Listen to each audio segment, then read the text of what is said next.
On vient chez Henriette pour voir et pour sentir comment c'était. Elle est la tenancière du plus vieux café du village. On vient chercher un état d'âme, une interjection, un « ah », un « oh », des « c'est extraordinaire », un attendrissement sur une trajectoire oubliée, perdue depuis longtemps. Le retour dans la sphère indécise et maternelle du passé. On ne vient pas seulement pour la fondue, mais pour le décor, pour le plafond bas, pour l'évier de marbre, pour l'odeur de couenne refroidie, de suie humide, pour ce qu'on ne supporterait pas chez soi, et pour l'émerveillement. On veut du vrai, qui frissonne. On veut retourner dans les sous-sols de la vie, toucher des objets étranges, les... Qu'est-ce que c'est que ça? Les... À quoi ça servait? On s'enfonce en mémoire, en choses mortes, qui vivent encore chez Henriette, leur nécessité désuète. On va entrer dans l'inconscient. On va s'épanouir. C'est pour ça qu'on fait le dernier bout à pied par le raidillon, pour mieux couler dans le théâtre du rêve. Vous verrez, c'est formidable. Henriette sait ce qu'ils veulent quand ils arrivent et qu'ils regardent avides et recueillis.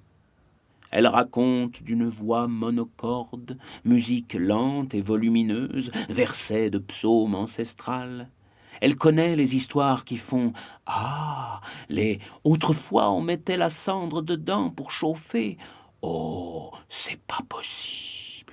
Les cuillères en bois, les cuivres charbonnés, la laine sur le rouet qui fait « Tiens, comment ça marche ?» Elle sait les combler. Et quand il faut le dire et le montrer, avant la fondue ou après, à la première bouteille d'Arvin ou à la seconde, elle scie chaque fois le tronc du passé, montre l'écorce, les fibres et la sève dedans. Elle explique encore une fois la pierrelaire, inlassable, rigoureuse comme un livre de référence, comme un carnet d'épargne.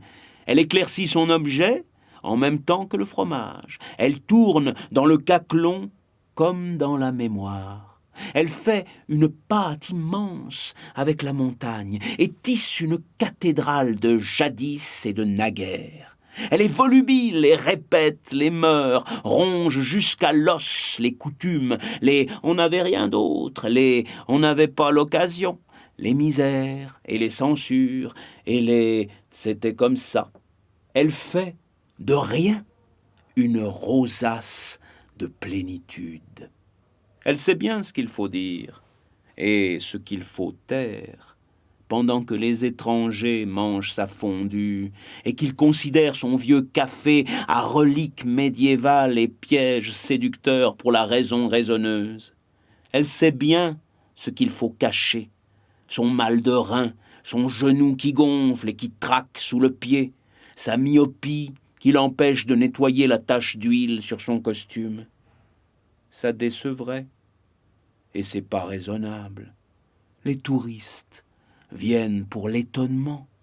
Le reste n'a pas d'importance. Elle est seule, Henriette.